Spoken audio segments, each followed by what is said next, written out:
be talking about EVs and the way forward for us as a nation and extending to other parts of the world, right? So, like I said earlier, the focus is to want to explore how EVs and solar energy are transforming Nigeria's energy and mobility sectors.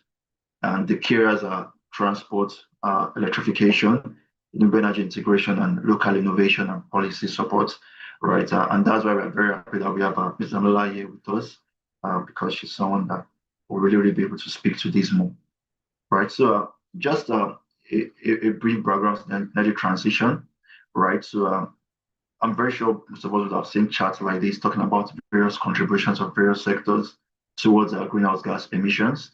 And energy is the biggest one. And this data is quite like about 5 years ago, but still much relevant. And is about 73.2% in terms of GHGs. We have agriculture and the next in line, and we have waste and industry, right? So this just gives like a brief snapshot of the various sectors contributed to greenhouse gas emissions, right? So and these this infographic by the left-hand side is from the University of California, Berkeley, and they highlighted 8 major steps which we must take if we must stay on track to achieve net zero by 2050, right? And one of the things that highlighted is we have to increase solar and wind by 3.5 times. And in fact, IRENA is talking about tripling renewable energy efficiency and doubling down energy capacity, right? Also, we have the fact that we have to have a zero emission vehicle sale to increase to 50%, right? So these are all major things that we know we must do, but now is how we want to go about them, how we plan to deliver on all these targets as individuals, as organizations, and as a nation, right? So that's why we're having this conversation today. All right, so Abraham, you could launch the very first poll. So just to get an overview of our thoughts on energy transition. So we have a very short poll just for 30 seconds to know what our thoughts on before we talk about Nigeria, right? So, okay, so let's have this for like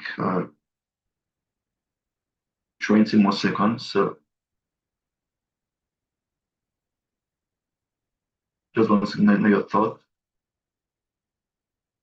Okay. Okay.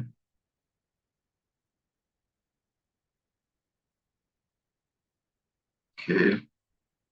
All right. So does Nigeria emit in significant quantity? 71% are saying yes. 59% are saying no. All right. Is the data accurate? 14% are saying yes. 6% are saying no. Okay, we'll find out. Okay. All right. Thank you very much.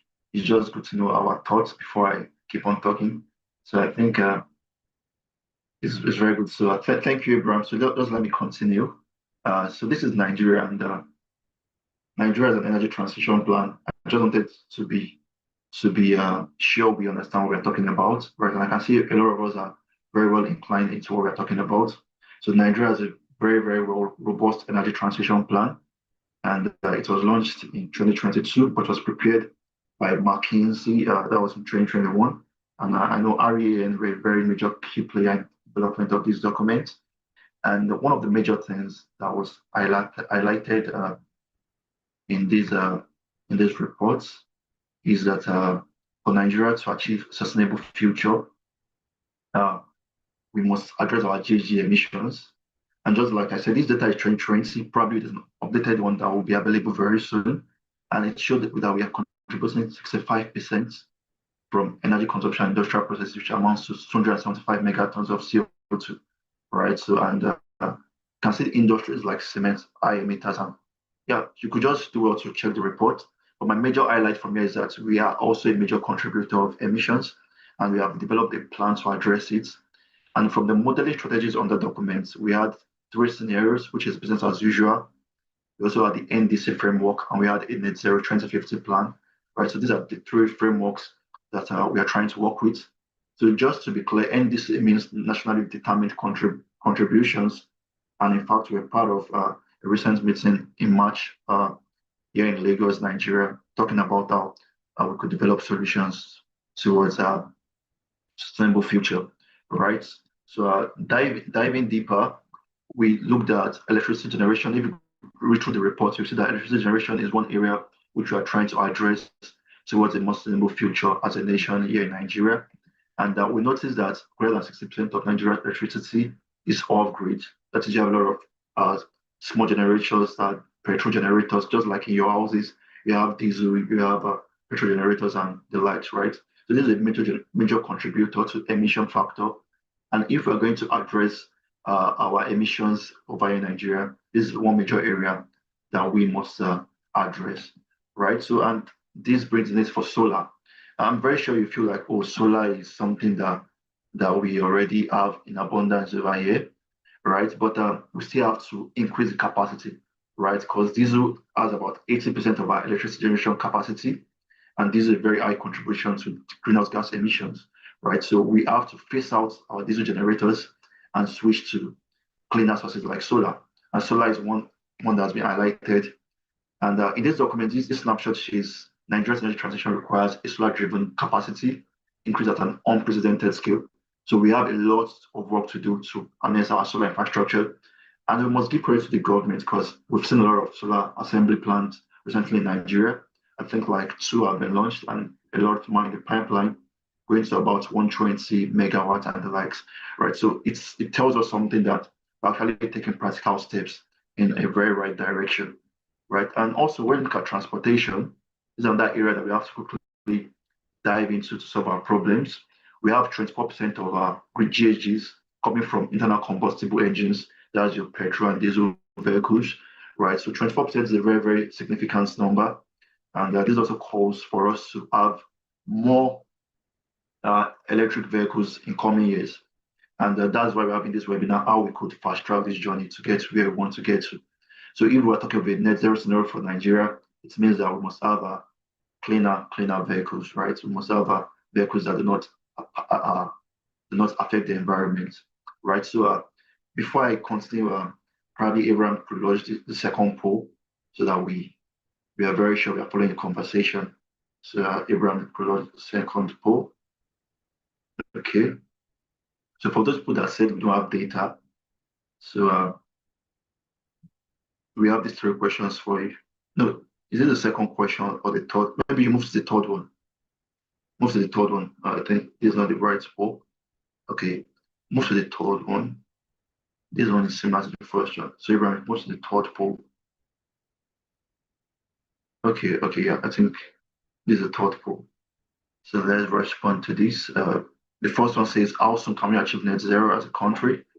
The third one is talking about, second one is talking about pricing, third one is talking about our, just let's answer, let's see our opinion. So let us bear in mind, for Nigeria's plan is that is actually channeled as achieving net zero by 2060. So in fact, the document was very, very clear that our Nigeria might not be able to attain it by 2050, but by 2060, Nigeria should be attaining net zero. But let me know your thoughts. Do you think 2060 is too early or is too far? Okay. So people are 50% are saying 2060, 50% are saying 2080. Okay. All right. Interesting. So it seems everybody is okay, most people are going for 2060. All right. Okay. Interesting. All right. So thank you very much. So very nice to know your opinions. So like I was reiterating earlier about the transportation sector, we have a lot of work to do there. And looking at the current framework, we have a lot to do in terms of putting our electronic vehicle infrastructure. And this boils down to some major drivers. And the first one is that we have urbanization and air quality concerns. So for those who have read reports on air quality index in Nigeria, we have a lot of areas in the country that are susceptible to particulate matter, that's PM 2.5 and PM 10. And these are gases, these are substances that are elements that are very, very dangerous to the body of any person. I want to ensure that we don't keep on emitting all these kind of dangerous elements. So these are things that could help accelerate the journey towards that place. And for instance, you will have fuel costs are dropping or increasing. These are things that could also affect the infrastructure we are trying to develop. But I think one of the major drivers that would help us get there is having stronger net zero commitments. And I've seen some companies trying to switch to CNG. Some are trying to move into EV vehicles. And I think all these kind of things are in the right direction for us to have a very good EV infrastructure as a nation, right? So the major categories we have are 2 and 3 wheelers, we have 4 wheelers, and we have buses, right? So just yesterday, I was at a Lagos Solar Fair and I met a very new company in Nigeria. I think their name is called EcoWaka. They are trying to do something on 2 to 3 wheelers here in Lagos, Nigeria.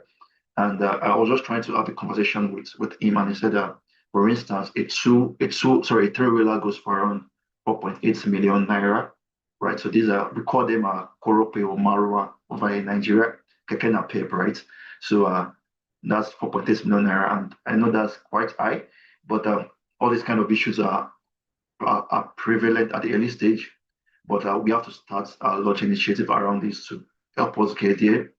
And I know 4-wheelers would be much expensive, but having those kind of infrastructure would help us get to where we want to get to very soon. So like I said, most of the challenges around the cost are the high capex and the limited access to finance, right? But these are also opportunities for us as a nation because we could create more jobs, we have more financing for them, and EV infrastructure could be increased, right? So majorly, like I said earlier, having EVs majorly is going to help us cut down on emissions. Aside accelerating our sustainable future, we have a cleaner air, and which means we can live longer as human beings, right? So this is a journey in the right direction. This infographic is from Maryland in USA, and it was showing the emission from gasoline vehicles compared to electric vehicles, right? So you'll be wondering that, okay, why is electric vehicles still having emission profile? So the emission profile from electric vehicles are majorly from the production process, not from the operation, right? So for instance, you see the blue mark here for gasoline is 311 grams CO2 equivalent, right? But for EV, you don't have any contribution in terms of the operation, right? So it just shows us one thing that having electric vehicles would really save us a lot in terms of emission profile, and we have cleaner atmospheres where we are, even here in Nigeria, right? And looking at the investment outlook, this is from International Energy Agency. For the very first time, we had oil investment dropping since 2020, and it shows that we are moving closer to investments in power and electrification, right? So we have half of energy investment moving into power sector and electrification. You have a great EV taking a very large share, and this shows that Nigeria must join these high moving wagon, right? And we can see a lot of work being done in terms of low emission fuels, also like biofuels, right? So this just shows us a lot of things we have to do to have a very robust network as a country, right? So these are just case studies, like I mentioned. We have EcoWaka, we have Max and Spiro, and yeah, there's also Oando here doing something on clean energy. So you could just study their framework. Probably something you could get or generate more insights from. On the African scene, we have Kenya and South Africa doing a lot of solar EV integration, and on the global scene, China has always been there, and Norway doing a lot on EV market leadership, right? So finally, as I wrap up, we know there's a lot of work that needs to be done here in Nigeria, but we're actually making some very nice steps to ensure that we accelerate this. And here at Chemotronics, we have a project which we are trying to scale up in Ibadan, right? So we already started with the African Carbon Market Initiative. We're not doing a lot of EV yet, but something we plan to integrate sooner. But primarily, we're trying to look at solar acceleration for a rural community here in Nigeria. And I'm looking forward to your support.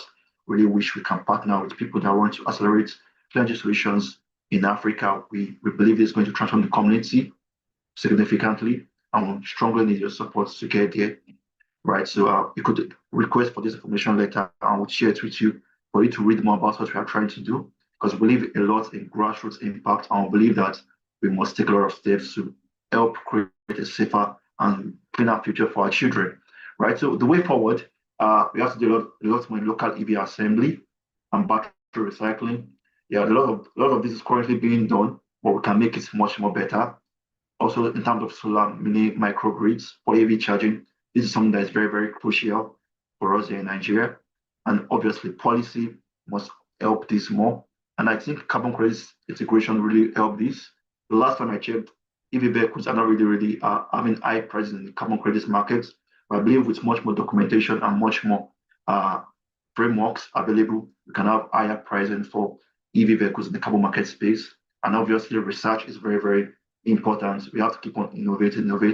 And that's what we're trying to do here at Chemotronics, right? So these are references which you could check out for much more insight into understanding the EV landscape and also the solar landscape across Nigeria, across the globe, right? So thank you very much. Thank you very much for taking time to listen to me, right? So don't leave yet. We have the big one coming. Our keynote speaker will be diving deeper into this topic, right? So thank you very much. Let's be the sustainable future together. I want to be handing over right now to Abraham. So thank you.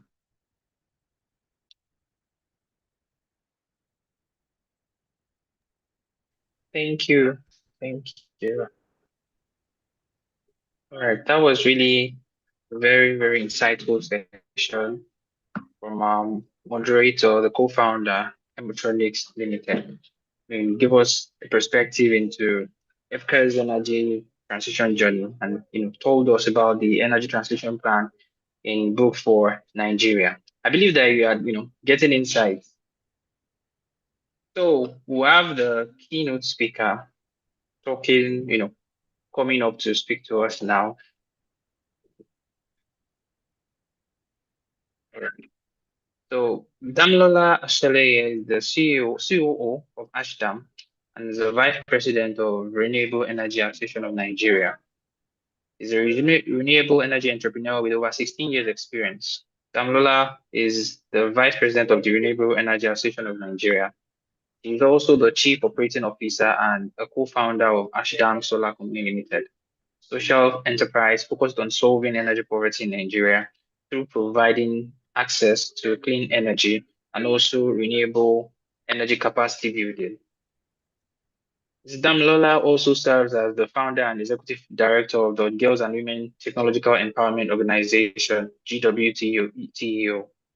He's currently on a PhD research in energy engineering at Munster Technological University, Ireland, with specialty in renewable energy microgrid and demand-side management. He has a master's degree in physics from the prestigious University of Ibadan and a bachelor's degree in physics with solar energy from Bowen University, Iwo, Nigeria. He's a GIZ Nigerian Energy Support Program certified trainer on solar photovoltaic installation, solar photovoltaic supervisor and mini grid development. She's also a certified solar thermal trainer. I'll be giving the mic to the co-founder to welcome her and as she speaks to us. Yes, so thank you, Abraham, for reading a citation. So just before she comes up, Ms. Damilola has been very helpful to us at Chemotronics. In 2023, when we joined IRENA, she was one of our mentors at the IRENA New Gen Accelerator. And we are very happy to have her join us today. Thank you so much. I know she has been having a very busy week. She was, and she still has another event next week in Abuja, right, at Zoom, right? So we are very happy for you taking the time out to speak with us today. Thank you, Ma, for joining us. Yeah, you have the floor, Ma. You're welcome, Ma. Thank you so much, Ma. Hi, good evening, everyone. Can you please confirm if you can hear me? Yes, Ma, we can hear you. Yes, I can hear you, Ma. Hi, good evening. Thank you, Chemotronics team, for inviting me to give a keynote speech today. And also well done on all what you're doing. I won't be able to turn on my video, so as to I'm not in a place that's as good bandwidth, so I should have better connectivity. So I'll be presenting a few slides just to talk to you about harnessing solar energy and EV.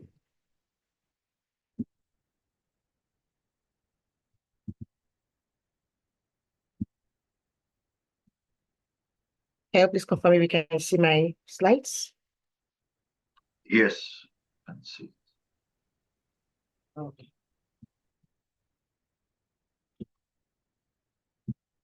Okay, so I don't need to do much introduction about myself anymore. The team has introduced me already.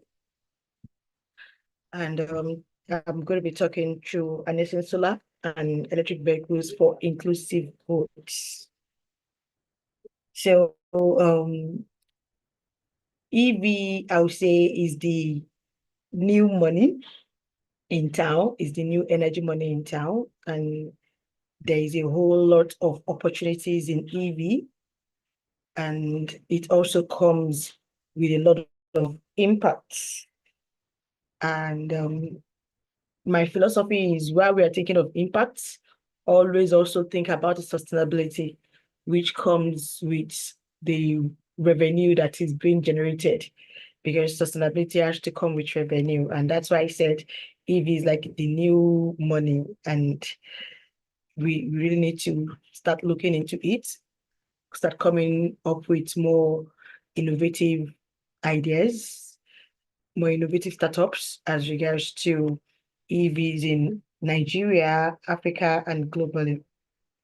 So the clean energy transition is accelerating globally. It is like in a rapid right now.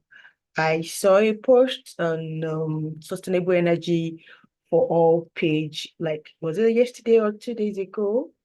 And it was, let me just check it briefly now, because the post was on renewable energy. No, no, I don't want to I don't want to say the wrong word. So let me just check and tell us exactly what it was. It was just a few days post.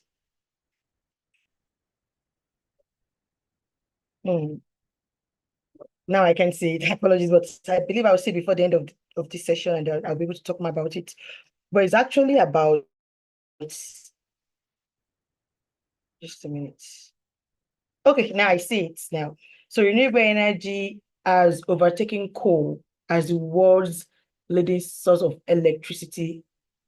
And it wasn't on SC4's page, it was on the global goals page. So renewable energy has overtaken coal as the world's leading source of electricity. So that shows us that clean energy transition is accelerating globally. It is not only in Nigeria, it is not only in Africa, but globally, clean energy is really accelerating. And the best time for every one of us to key in is right now, with so many ideas, with so many solutions, with so many problems to solve. And from a report, global EV sales exceeded 40 million in just 2023. And I would say this is increasing rapidly, and to this year's own is going to be more than this, if not double of these numbers, or even 3 times of this number. And solar energy is also becoming the cheapest source of electricity, despite the fact that in Nigeria there is inflation, there's problems with FX rates and all of that. Renewable energy is actually cheaper. Solar energy is becoming cheaper. Before, we used to say, oh, you recover your cost, your capex back in, let's say, 7 years, 10 years. But in some projects now, in 2 years, you recover your capex back in solar energy. So this is all showing us the opportunities, and it is also showing us the importance of solar energy, of renewable energy. And Africa, we must position ourselves strategically to be able to achieve global or national or continental energy access, so to say, because in Africa, our numbers is still around 600 million people in energy poverty. These numbers, we've been saying it for like the past 3 years or so, or 5 years, and it's still the same. It's not kind of increasing, it's not decreasing, sort of. And we need to really position ourselves strategically, that's in such a way that as we are growing in Africa, these numbers is also reducing, which means, yes, we are working, we have a lot of us that are putting in all our efforts to ensure there is access to energy, access to clean energy, energy poverty is being reduced, but we need more of us to key into this dream. So Nigeria's reality, we have about 85 million that is still lack and still living, that is still in lack of reliable electricity and still living in darkness, especially in last mile communities. About 60% of these 85 million are still in the last mile communities. And when I say last mile communities, these are communities that before you get to them, it's not easy. For those of us that have been to this kind of, to some of these communities, it's not easy terrain. Sometimes you have to ride boat for 2-3 hours before we even get to these last mile communities. Sometimes you have to go through roads that are not motorable. You have to fly bikes. You have to leave all our luxurious cars sometimes and fly bikes to this community, because that's the only way to get to these communities. And despite the fact that they are living in poverty, they are also living in energy poverty, and they are actually the livelihood or the source of our health in Nigeria, sort of, because these are the communities where we have famine, we have a lot of inflow from these communities into the cities, into the urban areas. So they are actually the backbone of our sustenance in the country, but they lack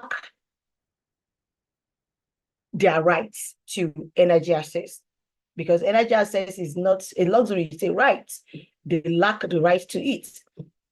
And part of our reality also is like about 25% of our transports contribute to emissions, to our global emissions. Now, if about 25% is contributing to our global emissions, which I'm not 100% sure this data is correct, because I believe Nigeria, our data coalition is still kind of not robust enough.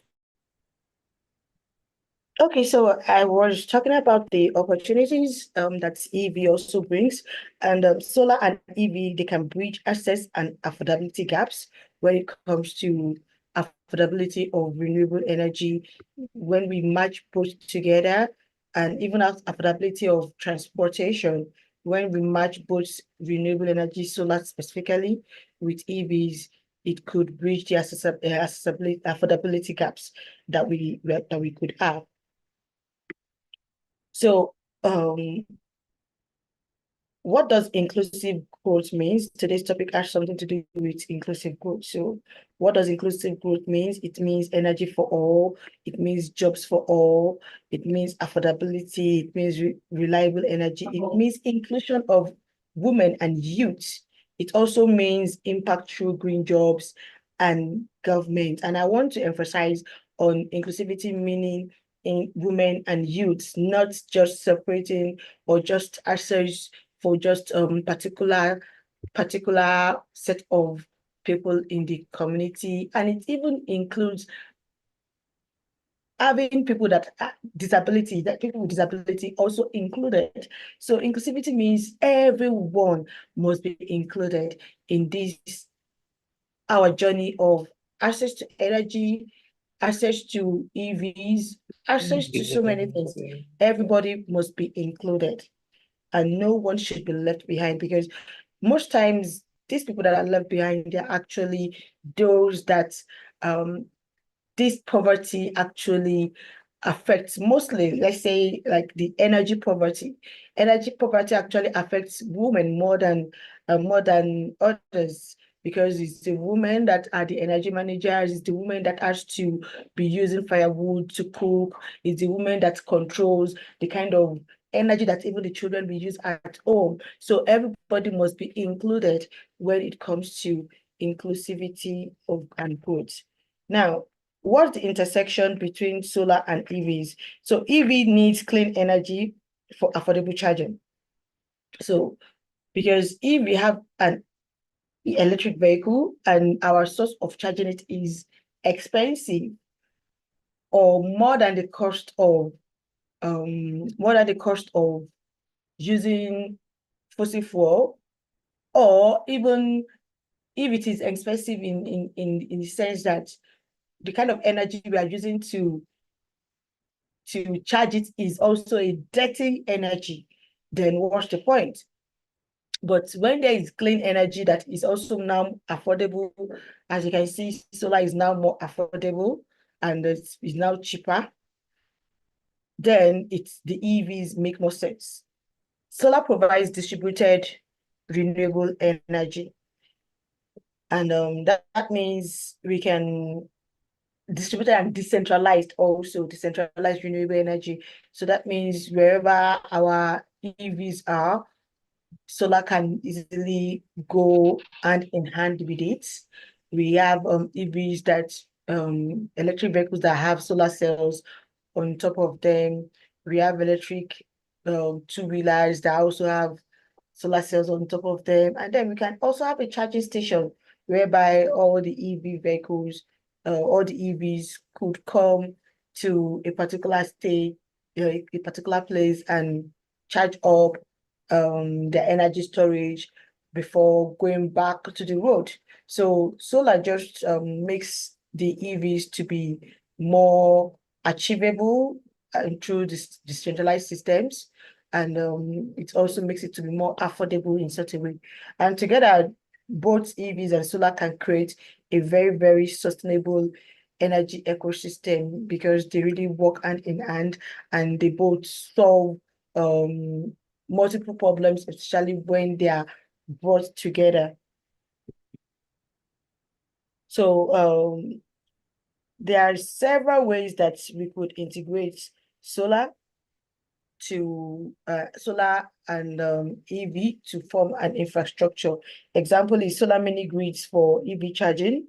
Several solar mini grid stations right now, they are integrating EVs into their stations in such a way that let's say in last mile communities where most of these mini grids are common, apart from the C&Is in urban areas, in last mile communities where productive use of energy is good to be powered or added to the value chain of the mini grid.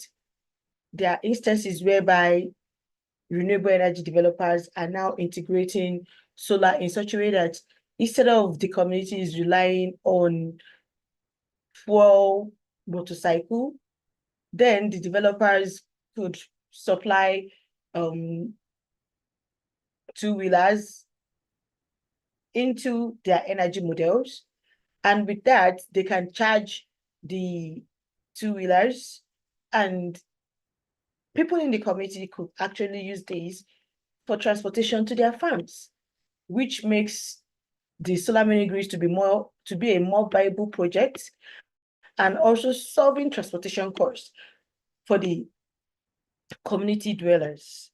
So this is an example of how we can have combination of solar and EV together in mini grids. And even in hybrid systems, there could be solar with batteries and the grid to charge electric vehicles. These are examples of models that are being utilized in EV right now. And then there is also the opportunity to bring in smart chargers and even digital payment solutions. Now, there are different models for generating revenue from EVs, and with generating revenue, there needs to be a payment platform, and there could be collaboration and partnership, and there are even existing collaboration and partnerships with digital payment platforms, which now brings Internet of Things and digitalization into the structure. So Nigeria has a very, very good solar radiation. We have a very good potential. Our rainy season here in Nigeria, even during rainy season, there's still solar radiation compared to summer in some other countries. So we have a very, very good potential when it comes to solar radiation. We have untapped radiation. Our average hours is about 5 to 6 hours of peak sun hour, and that is peak sun hour. That is not just, and that is also average. There are periods of the year when we have very, very good solar radiation for up to 6-8 hours. And I'm not talking about sunrise to sunset. I'm talking about the peak, which we use for most of our solar system designs. So we have a very good potential. And then there is also potential for growth. Now, some organizations are already tapping into the e-mobility growth in Nigeria, the potential of e-mobility in Nigeria. An example is Chemotronics right here. Another example is the Metro Africa Express. There's also Core Mobility, which is owned by Sterling Bank. And there are so many other startups that are coming up. I've seen a startup that are working with scooters, and they are putting scooters in some universities and some educational locations. And these are examples. These are just few of ideas that are coming up, and just few of ideas that could also even come up. And then there are also government pilot initiatives ongoing. There are initiatives ongoing by GIZ team. There are initiatives going on by Rural Education Agency. And these are opportunities that we could read up on and key into them, because Rural Education Agency sometimes gives subsidy for some projects, and even for productive use of energy when it comes to solar mini grid, where we can put in e-mobility or electric vehicles as productive use of energy, which they have a component where they give some subsidy for productive use of energy.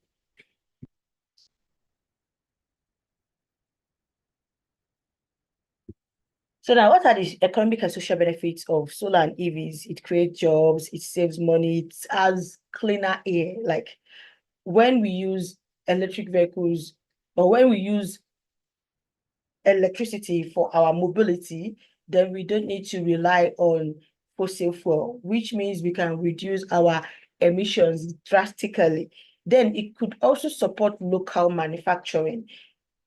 There are organizations or companies like Innoson already locally producing e-vehicles right here in Nigeria, and more could come up. More are actually springing up. So it encourages local manufacturing, and local manufacturing comes with so many benefits for the country. It also means improved public health, because that means our pollution is reduced. We don't have to come to some locations and we are like, oh, like someone like me, when I go to some locations in Nigeria, I always want to run back from those locations because of the kind of public air pollution that is in those locations. But when we embrace EVs, when we embrace e-mobility, then the public health is improved. And all this is also because of reduced fuel dependency. And then there is also opportunity to include women and youths. Remember, I mentioned that inclusiveness means including everyone from youth to women to even the disabled. So there is also opportunity to have this in e-mobility. There's opportunity to have it in solar installations or in solar innovations. And there's also opportunity for more youth to become startups in these areas. And I know some people will ask that, oh, I have ideas, I want to be a startup, I want to have my company, I want to be an entrepreneur, but there is no money. I always tell people that the resources you need is actually around you. You just need to start with something around you. Look deeply, think deeply. It doesn't have to be big projects. It could be you posting about what you love on the internet. Life is easier right now. It's not like when we started about 18 years ago, when there was no LinkedIn.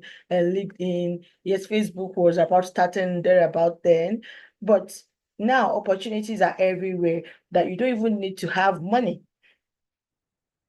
to start your innovation. You just need to have resources, and resources could be your LinkedIn.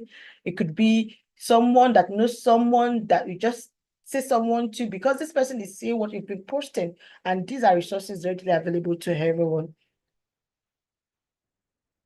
So now there's also opportunity for solar to leverage on hydrogen and storage for EVs.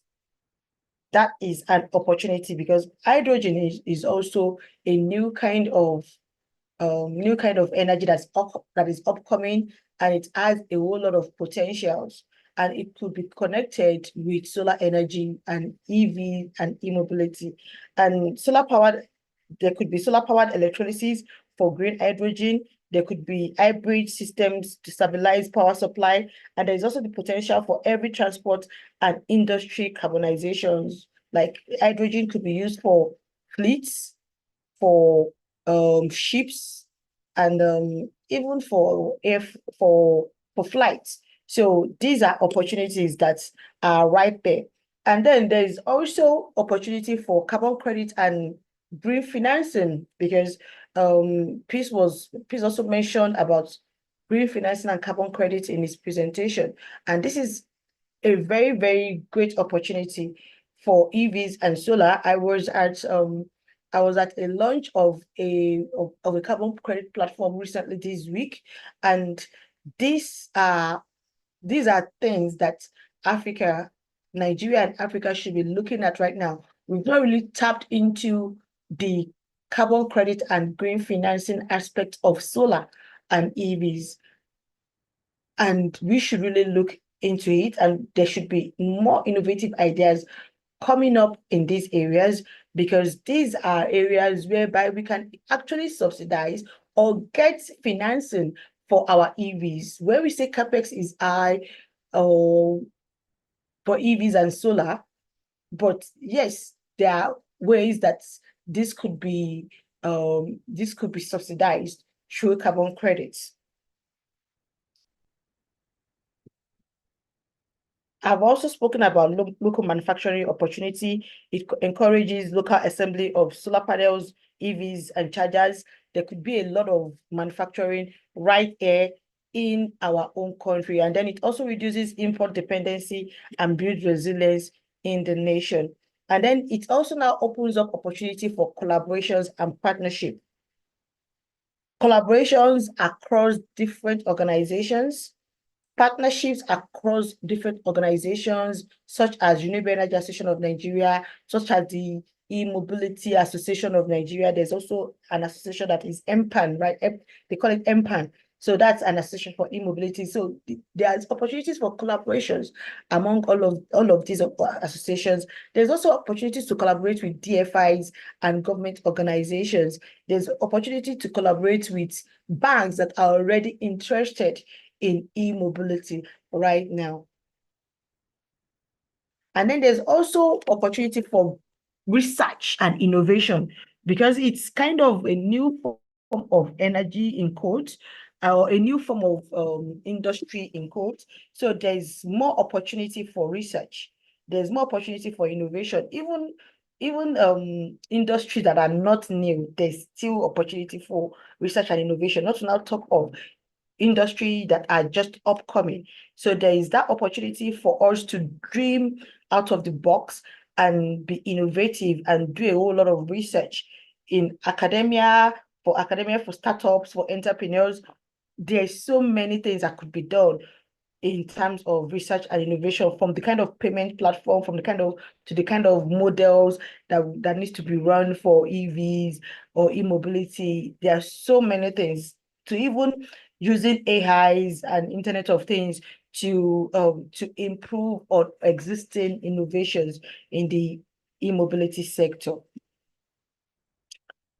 Yes, there are barriers, but these barriers are not barriers that could not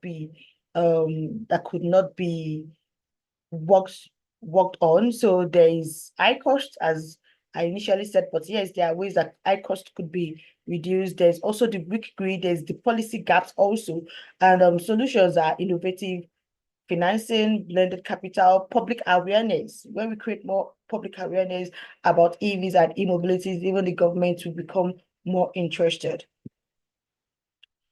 And so I have something here that says roadmap for inclusive growth. So for inclusive growth, we must develop the national solar EV roadmap. We must have like incentivized investments. We must think about green finance facilities. We must think about training. So it's not just us talking about EVs, but how can we build our technical capacities in EVs? How can we build about, what can we do about the standards of EVs? What are we doing about even public capacity building on EVs and the relationship with every other sector that EV has? And then there's also opportunity for regional collaboration. So I'm going to be closing now, and my closing word is that clean energy is not just about technology, it's about people, it's about opportunity, and it's about shared prosperity where collaborations comes in. So let us join the movement of solar-driven inclusive growth in Nigeria. Thank you, everyone. Over to you, please. Thank you very much. Can we just appreciate our speaker in the chat? Thank you very much. We are very, very grateful. Thanks so much for taking us through the journey. I'm very sure you could relate with the experts in this space. There are a lot of valuable information which she has churned out to us today. All right, so we are very grateful. Thank you for taking your time out to share these insights with us. Right, so because our time is fast spent, we'll just take the questions now. Right, so some people are raising their hands. So if you have any question, you can raise up your hand. But before I pick the person raising up his hand, right? So there's a question here in the chat for our speaker. I don't know. I guess probably type out your name. I'm just saying .kw. Maybe you let us know your full name. With the construction industry contributing about 39% to global emissions, does solar stand a chance considering the amount of energy required for material production? All right, so probably you could answer, Ma. Okay, So the question, so yeah. So the question is not that clear for me, but I'm guessing it's asking if solar could be used to solve energy problem in the construction industry. Probably that is what the question is about. And I would say yes, solar do stand a chance. And solar is actually even the solution to the energy dependent to the energy problem in the construction industry. Now, for the construction sites, we tag them as C&I, and most of the C&Is, we could even use rooftop solar installation. There are innovative ways that we can install the solar panels. We could use solar panels for carports. We could use solar panels for our rooftops and all of that. And solar it really drops down the cost of energy for construction industry, especially construction industry that works mostly, excuse me, mostly during the daytime. And even at night, there are ways that solar could be paired up with energy storage to reduce cost of production even in the evenings for the construction industry that needs to work at night. So yes, solar do stand a chance. Solar can power anything. The amount of solar energy we have that is reaching the surface of the earth in 1 hour, just 1 hour, is enough to power the whole world for a year. So it is a matter of doing our designs properly. It's a matter of looking at how to make it really work. And as we've seen, solar has actually even outrun coal in energy production globally. So yes, solar stand a chance, and solar is the right way to go. Thank you. Just to reiterate what she said, she's talking about the fact that the radiation from the sun can power the whole world. I mean, that's for 1 hour, can power the whole world for a year. Right, so that means we have a lot of work to do on storage in terms of our solar energy. Right, okay, so let me allow Timothy to ask his question before I take other questions right here. So Timothy, yeah. All right, thank you very much, Ma. I joined the meeting because recently I was in the public transport and we were talking about EV adoption in Nigeria. And I was making the point to the person that we live in a country whereby those that you would classify as middle class today, that they're still unable to afford a 15-year-old car. And so how realistic is it that we would, especially in Nigeria or in Africa, the adoption of electric vehicles is something that we are going to see increasing rapidly. So my first question is, yes, you talked about the benefits, but obviously there are challenges, which, like I mentioned, there is the fact that a lot of people can't even afford many of these vehicles. But how do you see Nigeria addressing these challenges in order to drive adoption? Then the second one is that you mentioned things like carbon credit and green finance. And as you were mentioning it, although later you also mentioned that Nigeria needs to do better in that aspect. So I was already thinking when you mentioned, I was already thinking that this is actually something that I know happens a lot in Europe, in America.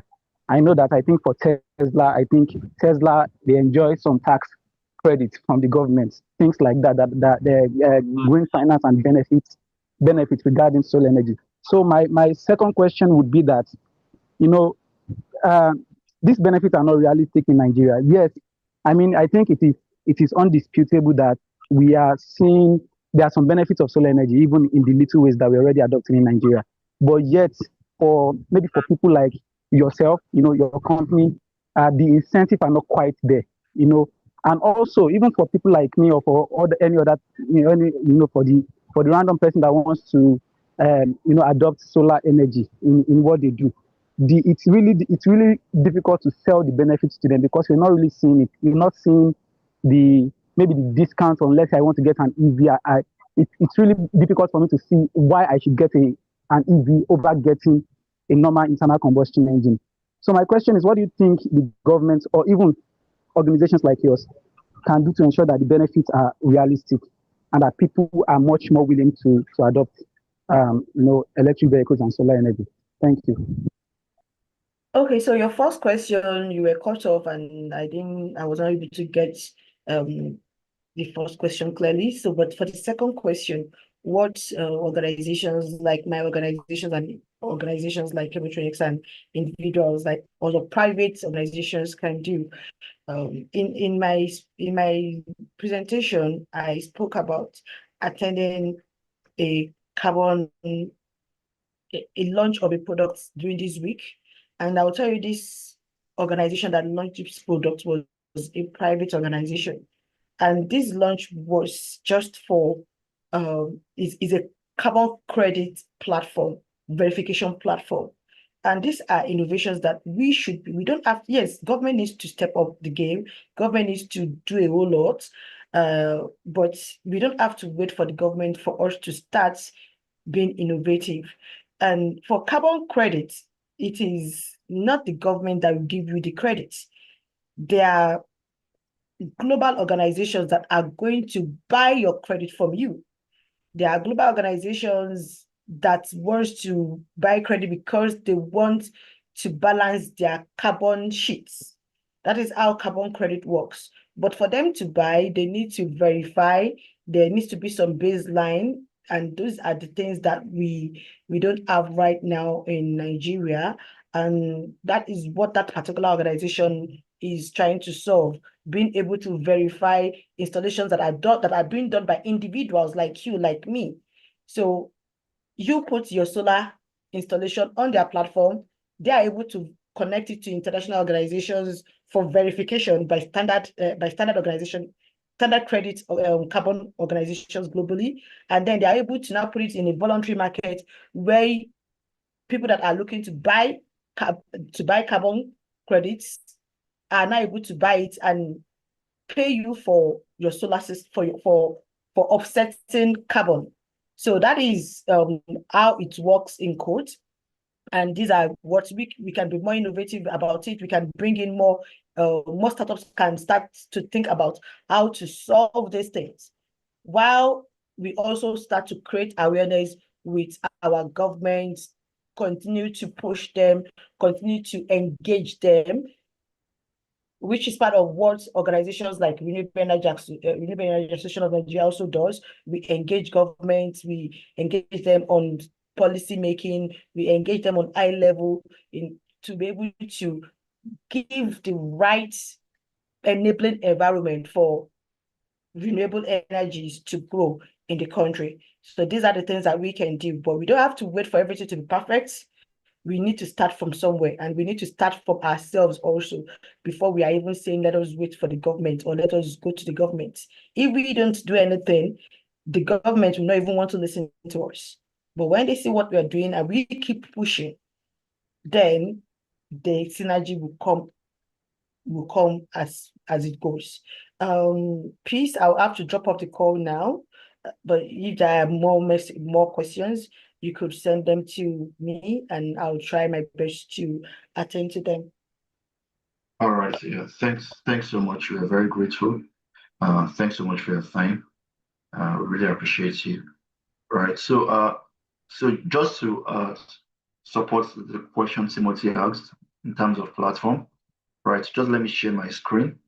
So right here at Chemotronics, we have something on a marketplace, right? So the way it works is, for instance, if you have a project that falls into carbon removal, carbon reduction, you could reach out to us. And of course, a lot of documentation goes on, whether it is solar, whether it is wind or hydropower. So we work with you with the carbon registry so that your project is listed there and see how we can connect you to large-scale buyers. And just like Mrs. Damola mentioned, the fact is that buyers are like one of the major drivers of these markets because you getting buyers in Nigeria is very difficult because you have very few companies that are committed to their ESG, that's environment, sustainability, and governance track record. But we could start from probably the international companies in Nigeria. Probably could have their projects listed on our platform, right? And we could help them document them and connect to real impact in our communities. So let's say you have a project in your community, could have them listed here. And once we document it very well, we get the buyers to buy from those projects, right? So that's just in addition to the first question, to the question you asked. Then for your first question, talking about the pricing, right? So like I mentioned earlier, I was at the Lagos Solar Fair yesterday. It was a collaboration with the government of Netherlands, right? And it was more like a deal room trying to bring startups together. And I met this e-mobility company here in Nigeria. The name is called EcoWaka. And I was asking about the pricing strategy. So they have like a three-wheeler system, which is the Keke Napep, we call it in Nigeria. And that goes for like 4.8 million naira. And that is very, very expensive, right? But those are the challenges that we're going to have at the early stage. The pricing will be very, very high, right? But as we have more innovation, as we have more local manufacturing, we're going to have the price reduced, right? It's just the law of economics. When you have supply and demand reach a point of breaking even, you have a cheaper product, right? So it's not going to get cheap at the beginning. It's not going to start cheap, but as we move on, we're going to have the pricing drop, right? So as the market adopts the product, we're going to have a cheaper product, right? So I hope that answers your question. All right. So like I said, we are out of time. So we want to thank everyone for joining us today. We are very, very grateful. So if you have any question, you could just send a mail to us. So probably Abraham could share the flyer for the mail, so you could reach out to our mail, info@chemotronics.org, right? So the way to send us a mail, any question you have, we'll communicate it with Mrs. Damilola, right? So she's at the Renewable Energy Association of Nigeria, and she'll be very, very.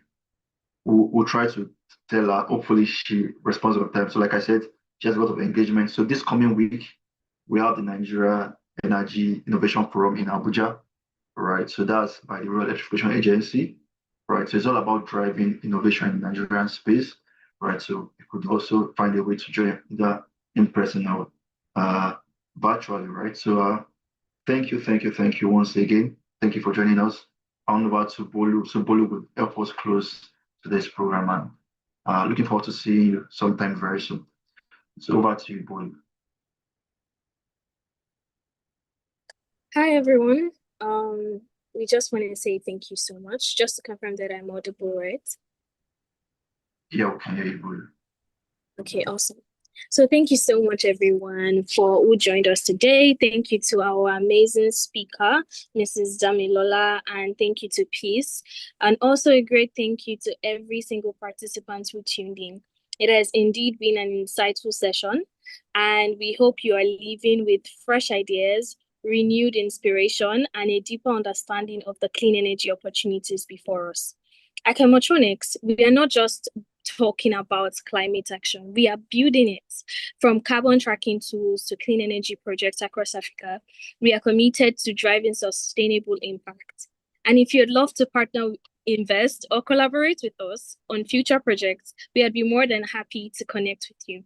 You can reach out through our website at www.chemotronics.org, or you can send us an email directly, info@chemotronics.org.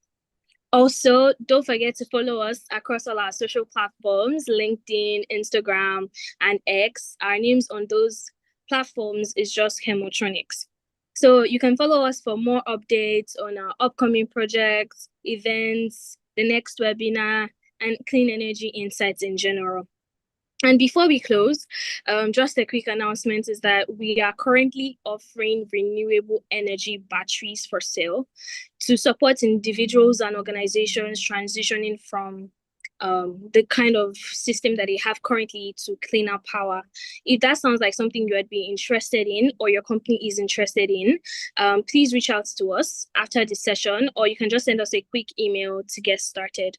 Once again, I just want to say a big thank you for being a part of our journey and, being a part of this entire journey in general towards a cleaner, more resilient Africa. My name is Boluwatife Nishola Ejemirie, and on behalf of the entire Chemotronics team, we say, let's keep powering the future sustainably. Bye. Yeah, thank you very much. Thanks so much for joining. Wishing you a wonderful evening, or morning, or afternoon, depending on where you joined us.